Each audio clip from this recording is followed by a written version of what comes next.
there, Chipmunks! Welcome to the AMP Cycling Ride Review Series. I'm your host, Angry Chipmunk, and today we'll be taking a look at Stage 15 from the 2023 Vuelta a España, Pamplona. This route is available on Rouvy, so let's get right into it. This is a pretty short ride at only 23 kilometers long and very flat at only 210 meters of elevation gain. The whole ride averages just 1%, but will peak at about 11 to 12%. There are between 2 to 3 climbs of note on this ride, more on that in a moment, 2 of which have Strava segments. Both are a little bit tougher than you could expect just by looking at them, but neither are overwhelmingly difficult. Now normally with a ride of this sort, I would say that you don't need much of a warm-up, or that your warm-up should be reflective of your intended effort. But not so on this ride. You actually want to have a pretty decent warm-up here, 10 minutes at the very least, I would say. The ride actually starts mid-hill on a 6% incline. It's about 400 meters long and will peak at 7.5%.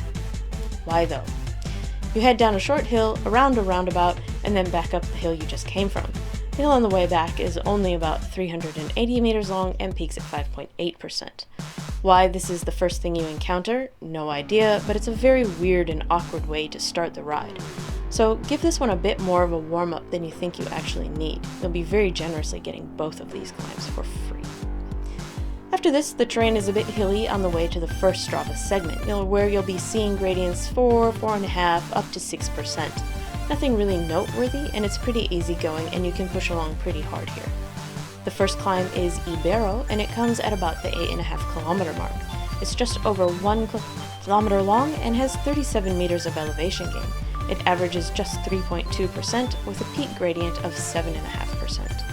The first half of this climb is very easy, being mostly flat or slightly downhill. Around the halfway point, the gradients do ramp up to 5 to 7.5% for the remaining 500 meters. There's no need to pace this climb at all since it's really quite short. The route is again pretty flat on the way to the next Strava climb, and it's pretty easy going. You can push along as hard as you like. The second climb is Siriza, and it comes at about the 12 kilometer mark. It's also just over 1 kilometer long with 64 meters of elevation gain. This one averages 5.7% with a gradient peak of about 11 to 12%. Again, the first half is easier with the gradients mostly in the 5 to 8% range. The last 400 meters does sharpen significantly where you'll see 6 to 12%. It does flatten out in the top last couple hundred meters or so. From here to the end is pretty mellow with just one hill of significance that peaks at 6.8%. So you can easily push along as hard as you'd like. With both climbs being so short and the route being so flat, there's no real need to pace any of it. But if you do pace along pretty quickly, you will need to give it a good cool down. With the ride being a bit shorter, you don't need to fuel excessively for it. A pre-fuel should see you through most, if not all of the ride. A small snack of 10 grams or so about midway should be plenty if you need it. Of course, always have your fast-acting, easily digested carbs on hand. And since the ride is so flat with such easy climbs, you can easily fuel at any point along this route. There's no real need to follow up with a protein unless you've pushed pretty hard, and even then, it's so short it's probably not necessary if this is your only ride for the day. A magnesium supplement is still handy if you're pushing this one or if you're prone to cramping. The view on this route is actually really quite nice. It starts with a more urban feel, but then quickly moves to countryside roads with distant mountains. The green of the fields really pops off the screen here with their very saturated color. And there are several small villages you pass through that give it a very rustic feel that have many brick buildings with lots of ivy growing along them. All in all, it's a very nice scenic route. Overall, this is a nice chill route that I would definitely recommend for all levels.